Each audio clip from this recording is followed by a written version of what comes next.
हरे कृष्णा सभी भक्तों का स्वागत है आज आज की चैतन्य चरितामृत क्लास में। तो हम पहले मंगलाचरण कर लेते हैं।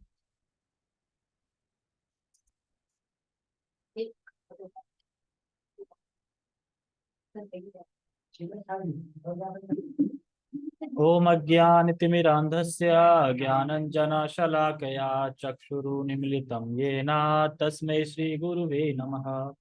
श्रीचैतन्यमनोभीष्टं स्थापितं येन भूतले स्वयं रूपः कदा मह्यं ददाति स्वपदान्तिकम्।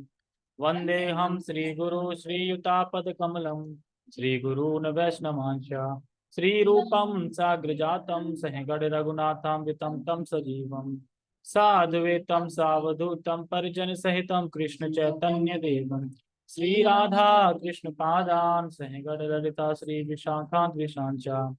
हे कृष्ण करुणा सिंधु दीनबंधु जगतपते गोपेश गोपिका कांत राधा कांत नमस्तुते। तप्त कांचन गौरांगी राधे वृंदावनेश्वरी वृषभानुसुते देवी प्रणमामि हरिप्रिये।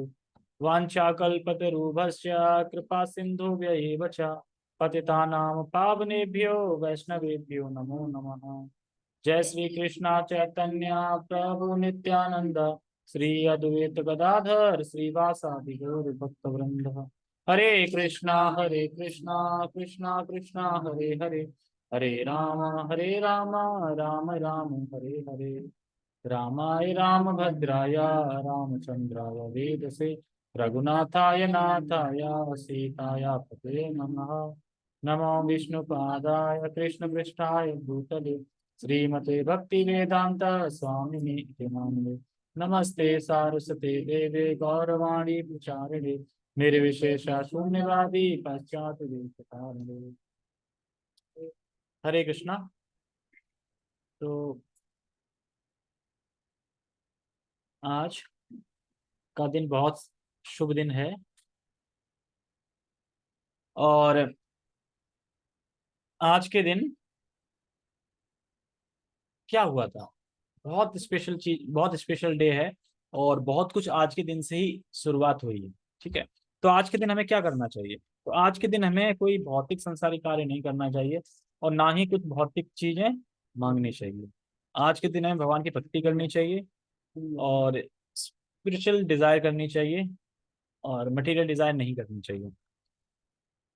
तो इस दिन ज्यादा भजन करें और ब्लेसिंग लें और कृपा प्राप्त करें, कृपा पाएं। तो ये करना चाहिए। तो आज के दिन क्या क्या हुआ था ये बता रहा हूं मैं। पहले आप लोग बताओ कि आज के दिन क्या क्या हुआ था। सतयुग का प्रारंभ हुआ था।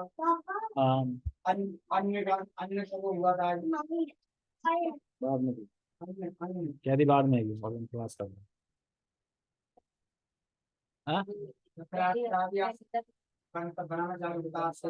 हाँ हाँ, और गंगा माता।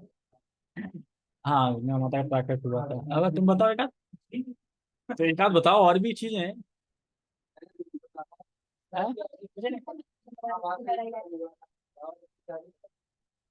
अच्छा, शायद ही मैंने अभी तक सुना नहीं। हाँ तो हुआ महाभारत का युद्ध खत्म आज के दिन। याद नहीं है तो आज के दिन 25 बहुत सारे हैं, मतलब बहुत सारी चीजें हैं, पर मुख्य मुख्य हैं जैसे कि परशुराम जी का हाँ अवतार आज ही के दिन हुआ था।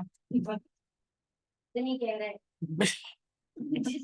और हाँ, तुम बताओ एक बात, अक्षय तृतीया के दिन क्या हुआ था? आज के दिन ही रील बनाना शुरू हुआ था, है ना? नहीं पता? अक्षय कुमार का, ब्रह्मा जी के अच्छा अक्षय, हाँ अक्षय, तुमने वो अक्षय कुमार बॉलीवुड कहाँ से आ गया। ठीक है, तो इसलिए और आज के ही दिन बहुत सारी चीजें हुई थी। ब्रह्मा जी ने सृष्टि भी आज के दिन ही की थी, स्टार्ट की थी। कौन सी सृष्टि? गॉड सृष्टि। ये जो मुख्य सृष्टि करते हैं वो तो कृष्ण करते हैं, सारी चीजें अवेलेबल हैं। उसके बाद जो गॉड सृष्टि करते हैं वो ब्रह्मा जी करते हैं, तो वो भी आज के दिन ही की थी। ठीक है, गॉड सृष्टि। और और क्या हुआ था? और जैसे बताया कि सतयुग स्टार्ट हुआ था। सतयुग ही नहीं, कोई भी युग हो आज के दिन ही स्टार्ट होता है। कलयुग हो, त्रेता युग हो, सतयुग हो, द्वापर युग हो, आज के दिन से ही स्टार्ट होता है। और बद्रीनाथ, यमुनोत्री, केदारनाथ और गंगोत्री, इनका ये जो स्थान है, यहाँ पे जो दर्शन करने के लिए जो इसके किवाड़ खुलते हैं, वो आज के दिन ही किवाड़, आज के दिन से ही किवाड़ खुलते हैं। केदारनाथ में है। केदारनाथ भी है, केदारनाथ भी है। और हाँ, और परशुराम जी का प्राकृतिक दिवस भी आज ही हुआ था। जगमन ऋषि थे और रेणुका जी देवी, इनके पुत्र थे, ठीक है, परशुराम जी। और ये शक्यावेश अवतार, मतलब कि भगवान की शक्ति लेके आए, शक्यावेश अवतार थे।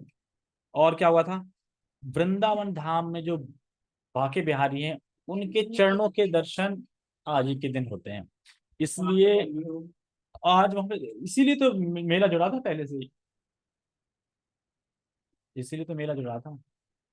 लेकिन वही है कि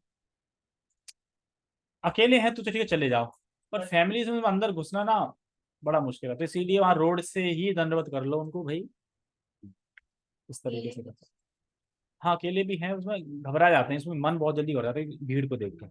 और आज के दिन तो बहुत भीड़ होगी, बहुत ज्यादा, सैटरडे संडे वैसे भीड़ रहती है। और गंगा मैया का अवतरण भी आज ही के दिन हुआ था। तो गंगा मैया का जब अवतरण हुआ तो उनका बहाव इतना तेज था, तो कह रहे थे कि ये पृथ्वी झेल नहीं पाएगी, पृथ्वी नष्ट हो जाएगी। तो फिर क्या बोला शिव ने, कोई बात नहीं, आप आ जाओ, मैं देखता हूँ। तो वो अपने सारा समाहित कर लेते हैं अपने उसमें। उसके बाद वो थोड़ा जो भरत भरत थे, कौन थे, भागीरथ था, भगीरथ थे, कहते अरे मेरी पुस्त में कैसे इनका उद्धार होगा, कुछ तो दो। तो फिर वो थोड़ी सी गंगा मैया छोड़ देते हैं इस तरीके से।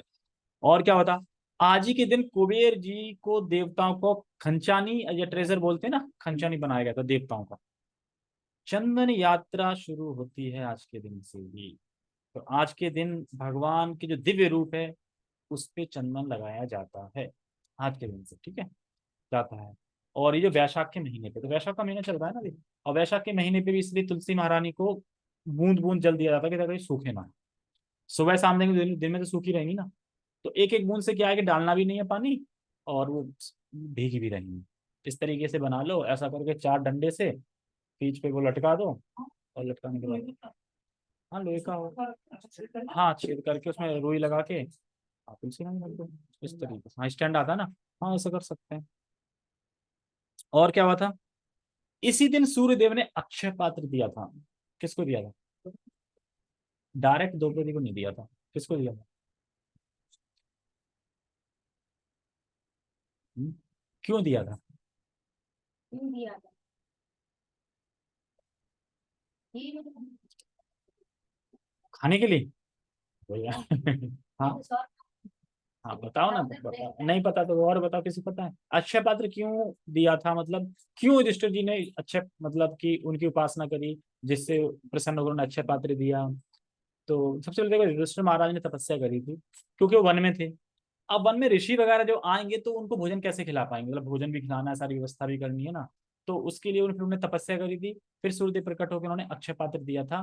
फिर युधिष्ठिर महाराज ने द्रौपदी को दिया था, और उन्होंने ये बोला था कि द्रौपदी जब पालेगी तो उसके बाद फिर से नहीं निकलेगा खाना, जब तक द्रौपदी नहीं पाएगी तब तक इसमें खाना निकलेगा, ठीक है। तो युधिष्ठिर महाराज को प्रथम दिया था, फिर युधिष्ठिर महाराज ने द्रौपदी को दे दिया था।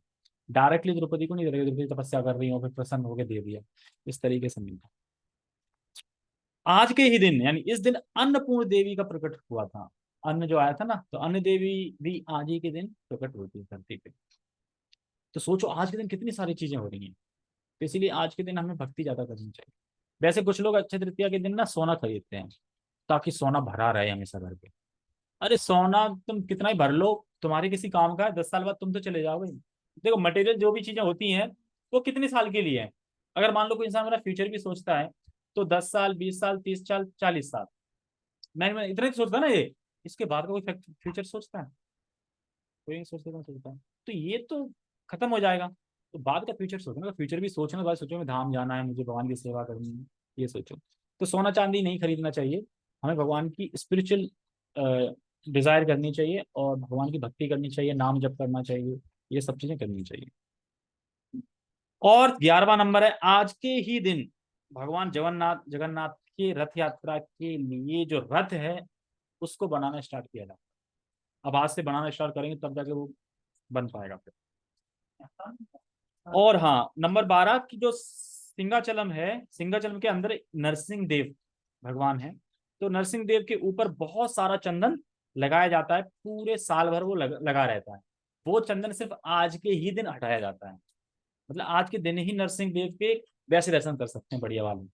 पूरी साल चंदन लगा रहता है, आज दिन चंदन हटता है, और 48 किलोग्राम चंदन होता है। मतलब आज दिन है, फिर लगा देंगे और फिर उसके बाद ये तो नहीं पता मुझे। चंदन नहीं, लेने कौन गया? महादेवपुरी गए थे, महादेवपुरी गए थे। अरे तो वो तो भगवान ही थे ना, गोपीनाथ थे कौन थे? हाँ वो नृसिंहदेव नहीं थे, वो तो वही थे, गोपीनाथ थे कि जो भी थे, लेकिन कृष्ण ही थे।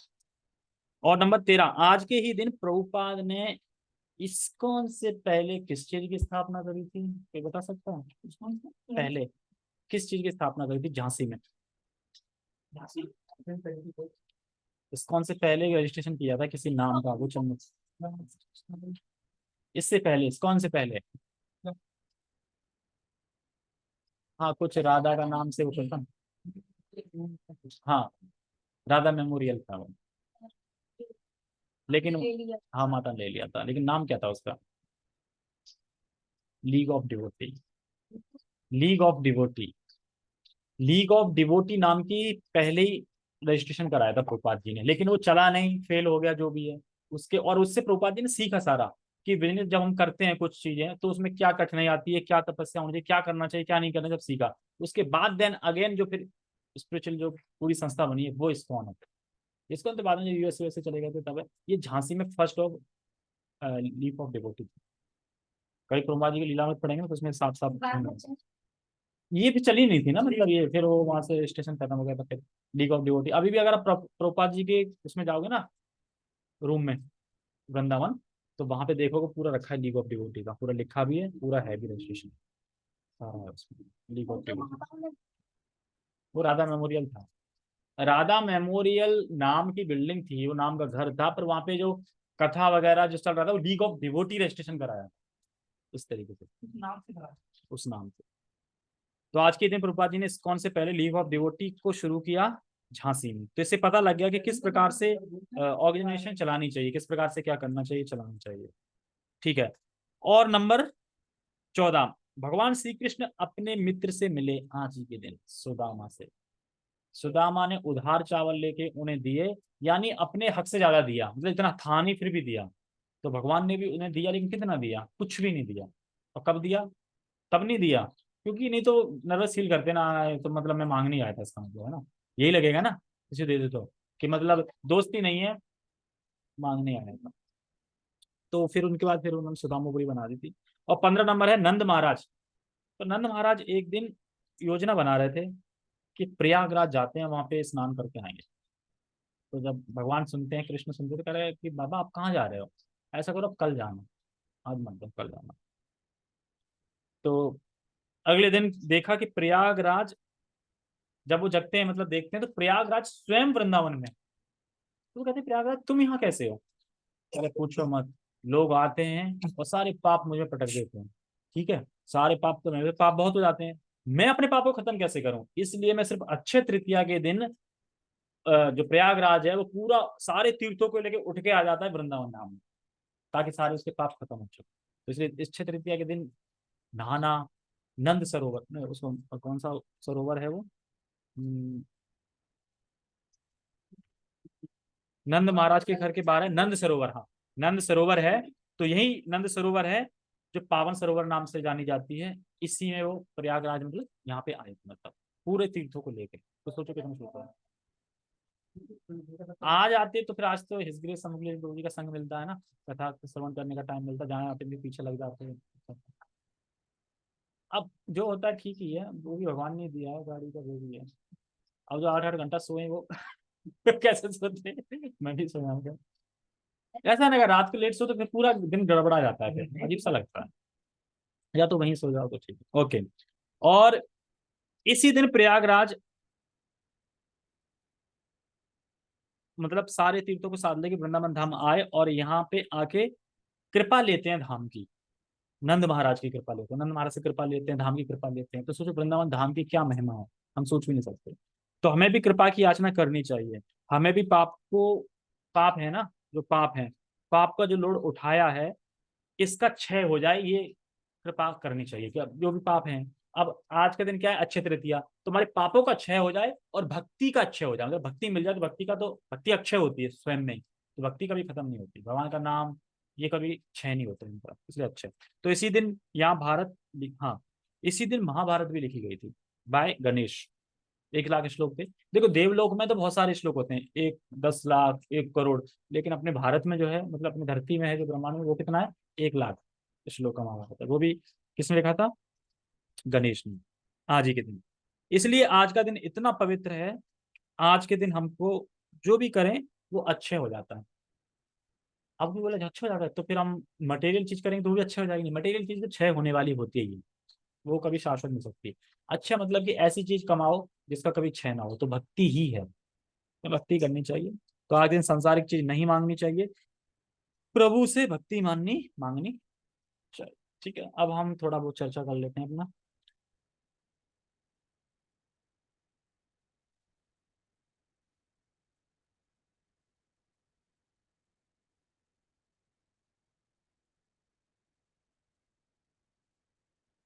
यहीं पे थे ना हम? अच्छा याद है किसी कौन से श्लोक पे थे? कैसे पता करा जाए कि कौन से श्लोक पे थे? 22। 100 तो था ही, वो 100 तो मैन था ना, 100 दिन चल रहा था, 100 100 100। वही जो हरिदास ठाकुर जी की महिमा चल रही थी ना, जिसमें वो ब्राह्मण के घर से भिक्षा मांगते लाते थे, वहां चल रहा था। उसके बाद बोला ना कि जब कोई अच्छा अच्छा करता है तो जिससे कि मतलब नहीं है, वो लोग द्वेषी बन जाते हैं, तो द्वेषी रामचंद्र खान है ना जो बन जाता है, तो वहीं से स्टार्ट करना। ठीक है, जय जय श्री चैतन्य, जय नित्यानंद, संग बोल रहे हैं। जय जय श्री चैतन्य, जय नित्यानंद, जय श्री अद्वैत चंद्र, जय गौर भक्त वृंदा। ठीक है, हरे कृष्णा। तो ये चेतन चरितमृत अध्याय 3 अंत लीला, हरिदास ठाकुर जी की महिमा।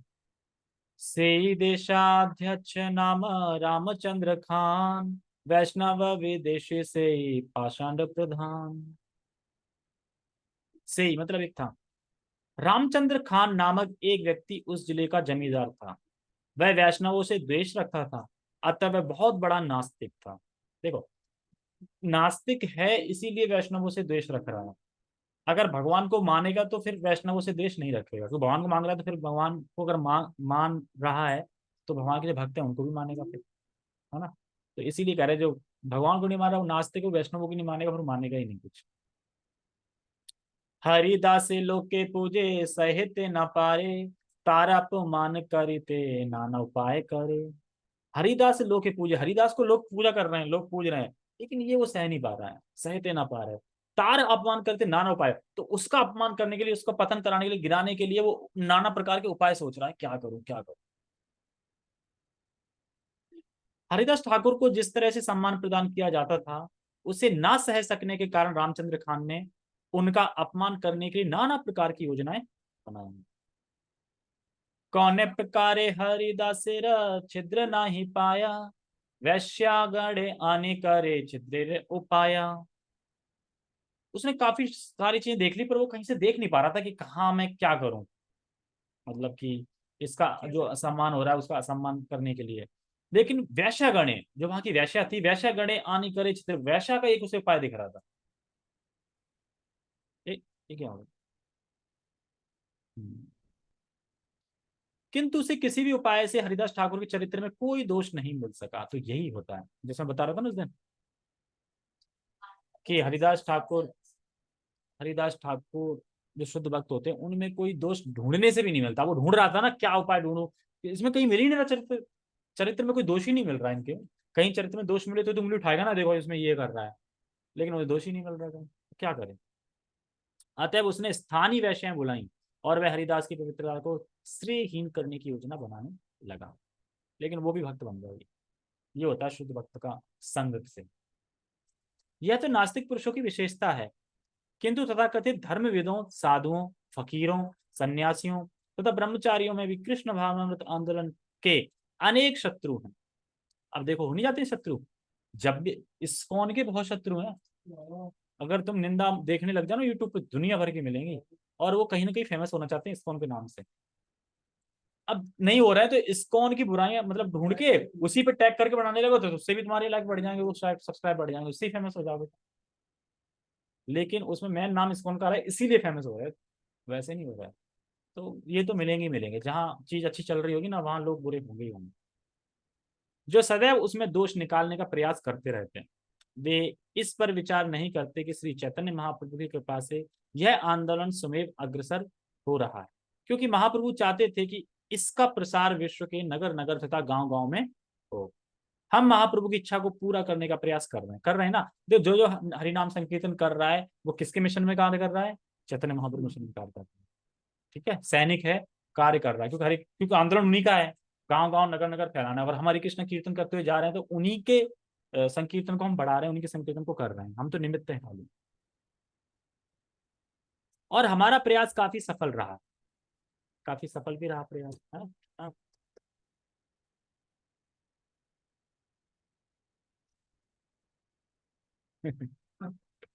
किंतु इस आंदोलन के शत्रु इसमें उसी तरह दोष निकालने का व्यर्थ ही प्रयास कर रहे हैं जिस तरह धूर्त रामचंद्र खान ने हरिदास ठाकुर का विरोध किया था। क्या यहाँ हम होते हुए नहीं देख रहे हैं कि दोष कुछ ना कुछ निकालते ही रहते हैं, तुम तो ये गलत कर रहे हो, ये वो कर रहे हो। वैसे मैंने एक चीज देखी है कि लोग शास्त्र तो नहीं पढ़ेंगे और पता सब कुछ होता है ना। यहाँ ये करना चाहिए, वहां वो करना चाहिए, नहीं करना चाहिए, पूछ तो क्या प्रमाण है कि ये करना चाहिए? अरे ये करना चाहिए, शुरू से सुना है, पता नहीं किससे सुना है, कैसे सुना। जैसे कल वो कह रही थी मुझसे कि अगर हृदय शुद्ध हो जाए तो इन्हीं में सब कुछ दिखने लगेगा, कृष्ण इन्हीं में दिखने लगेंगे। फिर भी नहीं समझ पा रहे, तुम समझे?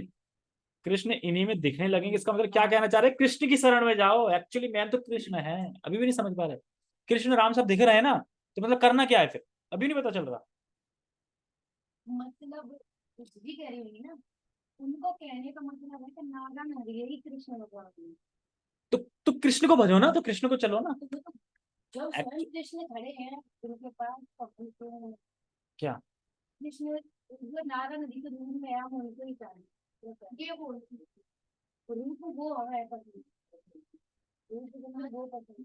ये देखो, हर चीज होती है ना, हर चीज की एक पुष्टि करने के लिए, जैसे कि कोर्ट में जाओ तो कहते हैं ना कि कोई एविडेंस है कि वही है, एविडेंस है कि शिव शास्त्र में मेंशन है, तो फिर हमें शास्त्र भी तो देखने पड़ेंगे ना। शास्त्र क्या बोला? कृष्णस्तु भगवान स्वयं बोल रहा है ना, शास्त्र मेंशन है ना, तो हमें तो ये देखना है ना। अब आप कुछ भी बोलो उसकी, उससे क्या। तो मेरे से भी बोल रही थी देखो इसको जिनको हमें कुछ बोला श्रद्धा श्रद्धा है न कृष्ण में है, हमें हमें नारायण नदी में कृष्ण दिखते हैं।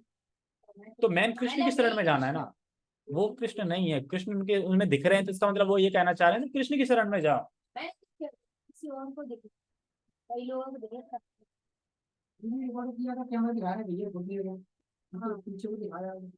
अरे वो तो बना दो कुछ भी है। हुआ है क्या हुआ? सूर्य पे सूरज को पूरे चक्र से डाला है।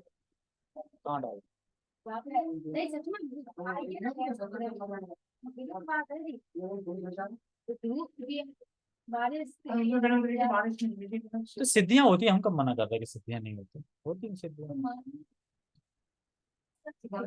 देखो ऐसा है, इससे देखो जैसे मैं ये कहना चाह रहा हूँ, मैं सिर्फ ये कहना चाह रहा हूँ। देखो देखो जैसे कि यही चीज पूछी गई थी कि आजकल बहुत सारे गुरु हैं, प्रमाणिक गुरु कौन है, कैसे पता करें? प्रमाणिक गुरु पता करने की चार चीजें हैं कि जो जो तत्व को जानता है उसके हिसाब से, और दूसरा ये है कि गुरु की जो क्वालिटी होती है, जो गुरु में होता है वो होना चाहिए, दूसरा गुरु का गुरु होना चाहिए। गुरु का गुरु नहीं है तो फिर उसका कोई ऑप्शन नहीं है। हमारे पैर में अच्छी होता है। ठीक है, तो तुम्हें वहीं जाना चाहिए। किंतु इस में शत्रु में धूर्त है, तो मैं क्यों बता रहा था सब, मैं सब इसीलिए बता रहा था कि कुछ लोग हैं जो दोष निकालेंगे भी। ठीक है, इस्कॉन पे भी निकालेंगे दोष, सब चीज में दोष निकालेंगे, लेकिन इस्कॉन किसी में दोष नहीं निकालता है। जहां जिसकी श्रद्धा जाओ, इस्कॉन सिर्फ सच बोलता है जो शास्त्र में लिखा है। इस्कॉन पूरा बेस है एज पर शास्त्र, बस भगवत गीता भागवतम राम। ये नहीं है कि भाई हम चमत्कार करके दिखाएं तब तुम। प्रभुपाद जी में क्या शक्तियां नहीं थी? प्रभुपाद जी में, प्रभुपाद जी का अभी मैं सुन रहा था कि कौन से उसका वो था कि प्रभुपाद जी मात्र एक ऐसे थे कि जिन्होंने विदेशों में जाके उन लोगों को धोतियां कुर्ता पहनाए, जो मांस खाते थे अब वो चाय तक नहीं पी रहे हैं। करके दिखा दे कोई यूएसए में जाके। लाओ कोई बिजनेसमैन, प्रभुपाद जी इस किताब लेक्चर में बोलते हैं लाओ कोई बिजनेसमैन 40 रुपए का 40 करोड़ करके दिखाया मैंने। लाओ कोई बिजनेस, 40 रुपए दे रहा हूँ मैं, 40 करोड़ का बताऊँ बस, पाश्चात्य देश में बात। अरे ये एक्चुअली वो है कि वो करके दिखाते हैं कि हमें स्ट्रगल करना है, सेवा करनी है, भगवान की डटे रहे सेवा में। तो चमत्कार से तो यार किसी को भी खींच लो अपनी तरफ, चमत्कार का तो आप ही है। जो चमत्कार करना है वो खुद गुणगान कर रहे हैं प्रभुपाद जी का, धीरेन्द्र शास्त्री जी कर रहे हैं ना प्रभुपाद जी गुणगान, क्यों कर रहे हैं? वो कह रहे हैं मैं तो चमत्कार से लाया, बिना चमत्कार के लाए, तो सोचो। और मेन चीज ये, हृदय शुद्ध कैसे होगा? कौन सा पाउडर आता है उसका? अरे कृष्ण नाम। उससे होगा, सेवा से होगा। जब आप सेवा ही नहीं कर रहे तो हृदय शुद्ध होगा कैसे? होगा ही नहीं, कभी भी नहीं होगा। सेवा तो करनी पड़ेगी, बिना सेवा के हृदय शुद्ध कैसे हो सकता है? सेवा तो करनी है, हम लोग सेवा कर रहे हैं ना। इसीलिए तो निराकार में हृदय उनका शुद्ध क्यों नहीं हो पाता? क्योंकि सेवा ही नहीं है उसमें। और फिर उधर जाएंगे लटकेंगे और लटक के नीचे आ जाएंगे उस तरीके से। वो पूर्ण हो जाती है, श्रद्धा पूरी हो जाती वो है। तो देवी देवताओं में भी पूर्ण कर देते हैं। हाँ वही है वो श्रद्धा में। और वही है भगवान भी क्या करते हैं, जिसकी श्रद्धा जहाँ हो गई ना उसकी श्रद्धा को वहीं फिक्स कर देंगे, अब तुम वहीं रहो, इस तरीके से। ठीक है, आगे बढ़ते हैं। वैश्यगण कहे ए वैरागी हरिदास, तुम ही सब करे यहार वैराग्य धर्म नाश। अब वैश्य क्या कह रही है? वैसे आती पढ़ता हूँ। रामचंद्र खान ने वैश्याओं से कहा, हरिदास ठाकुर नाम का एक वैरागी है, तुम सब उसे तपस्या के व्रत से विचलित करने की कोई युक्ति निकालो। भक्ति तो वैराग्य विद्या यानी वैराग तथा ज्ञान का मार्ग है। हरिदास ठाकुर इस मार्ग पर चल रहे थे, किंतु रामचंद्र खान ने उनके व्रत को खंडित करने की योजना बनाई। वैराग का अर्थ है इंद्रिय भोग, विशेष करके यौन सुख का परित्याग। इसलिए ब्रह्मचारी, सन्यासी या वानप्रस्थ को स्त्रियों से संबंध रखने का कड़ा निषेध है। हरिदास ठाकुर कठोर वैरागी थे, इसलिए रामचंद्र खान ने वैश्याओं को बुलाया, क्योंकि वे अपने स्त्री सुलभ प्रभाव से ब्रह्मचर्य व्रत को भंग करने और भक्ति में लगे वैरागी या पुरुष को दूषित करने की विधि जानती हैं। तो रामचंद्र खान द्वारा हरिदास ठाकुर का व्रत भंग कराने के लिए अन्य स्त्रियों को फुसला पाना असंभव था, इसलिए उसने वैश्याओं को बुलाया। भारत में स्त्रियों के साथ स्वतंत्र रूप से मिलजुल पाना कभी संभव नहीं रहा, किंतु यदि कोई वैश्याओं से संगति करना चाहता था तो उसके लिए वैश्याओं के क्षेत्र में वैश्याएं मिलती थी। भगवान कृष्ण के काल में भी वैश्याएं थी, क्योंकि यह कहा जाता है कि भगवान की अगवानी करने द्वारकापुरी की वैश्याएं भी आई थी। यद्यपि वैश्याएं थी किंतु थी कृष्ण की भक्त। तो यहाँ पे कृष्ण की भक्त नहीं थी, माया की भक्त थी, लेकिन वो कृष्ण की भक्त हो जाएगी। तो जो शुद्ध लेवल पे पहुंच गया है उसे फिर कोई नहीं कर सकता नीचे। क्यों? क्योंकि उसके संग से वो भी भक्त बन जाएगी, होगा ही है। अब आई वो, अब जैसे आगे आएंगे श्लोक, तो यही इनके साथ में। वैश्यगण मध्य एक सुंदरी युवती, से कहे 3 दिन हरि मती। बस 3 दिन, 3 दिन दो, 3 दिन में मैं इसका चरित्र खराब कर दूंगी। इन वैश्याओं में से एक आकर्षक युवती को चुना गया। उसने वादा किया कि मैं 3 दिनों के भीतर हरिदास ठाकुर के मन को आकृष्ट कर लूंगी। खान कहे मोरा पाइका और तुम्हारे सने, तुम्हारे सहित एकत्र तारे धनिये न आने। तो खान कह रहा है कि मेरे पास एक उपाय है, तुम जाओ, तुम्हारे संग मेरा एक सैनिक सहित जाएगा। ये कुछ बता रहे हैं, अनुवाद पढ़ देते हैं। रामचंद्र खान ने उस वैश्या से कहा, मेरा सिपाही तुम्हारे साथ जाएगा, जिससे वह तुम्हें हरिदास ठाकुर के साथ देखते ही तुरंत उसे बंदी बना लेगा और तुम दोनों को मेरे पास ले आएगा। अब हम इसमें यह समझ सकते हैं कि हरिदास ठाकुर पीछे क्यों पड़ गया, क्योंकि हरिदास ठाकुर जी शुरू से मुस्लिम परिवार के थे और रामचंद्र खान भी मुस्लिम है। ठीक है, तो वो कह रहा है कि ये मुस्लिम को छोड़ के हिंदू में उसमें क्यों कर रहा है, इसका पतन करा दूंगा, फिर इससे बोल दूंगा देखो तुम मुस्लिम हो जाओ, हमारी उसको अपना लो, तुम छोड़ देंगे तुम्हें, और अगर तुम नहीं छोड़ोगे तो फिर तो मार देंगे। तो डर के मारे तो मान ही जाएगा ना। वो ये समझ रहे थे रामचंद्र खान की ये तो ऐसे ही है। उसे अब जब पता चलेगा तो बाद में फिर जब कोड़े से पीटेंगे और वापिस जिंदा हो जाएंगे तब ये घुटने पे गिरेगा, गिरेगा पता नहीं।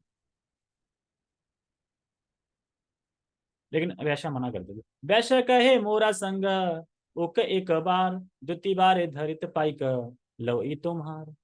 वैश्या ने कहा, उत्तर दिया, पहले मुझे उसके एक बार उनके साथ संग कर लेने दीजिए, तब दूसरी बार मैं अपने साथ आपके सिपाही को उन्हें बंदी बनाने के लिए ले जाऊंगी।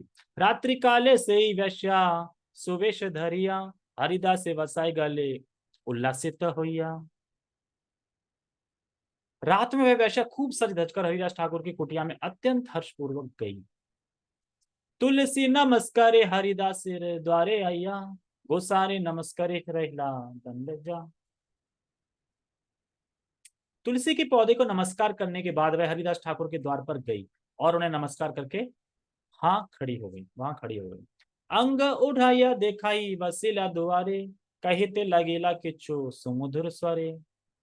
वह उनकी दृष्टि के सामने अपने शरीर को प्रदर्शित करते हुए दरवाजे की दहेली पर बैठ गई और उनसे अत्यंत मधुर शब्दों में बोली, ठाकुर तुम्ही परम सुंदर प्रथम यौवन, तोमा देखी को कौन नारी धरते पारे मन।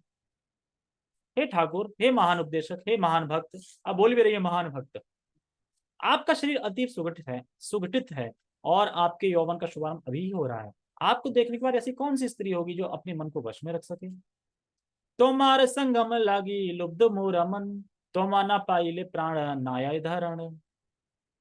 मैं आपके संग की इच्छुक हूँ, मेरा मन इसके लिए ललचाया हुआ है। यदि मैं आपको नहीं पाती तो मैं अपने प्राण धारण नहीं कर सकूंगी। हरिदास कहे तो माँ कर अंगीकार, संख्या नाम समाप्ति यावत ना हो मार। तावत तुम बसी सुनो नाम संकीर्तन, नाम समाप्ति है ले कर तुम्हारा मन।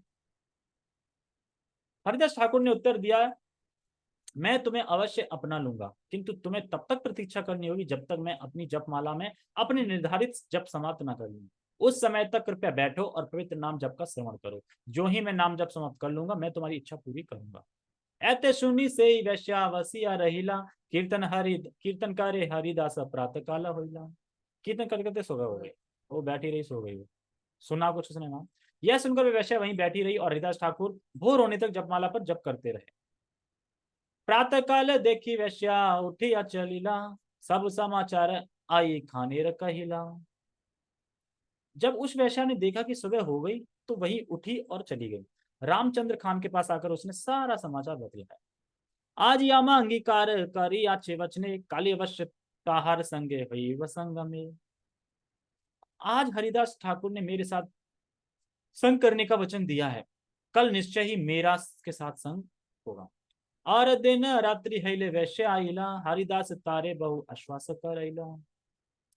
अगली रात को जब वह वैश्या फिर से आई तो हरिदास ठाकुर ने उसे अनेक आश्वासन दिए। काली दुख पाइला अपराध नाल इवा मोरे, अवश्य कर्म आमी तो अंगीकार।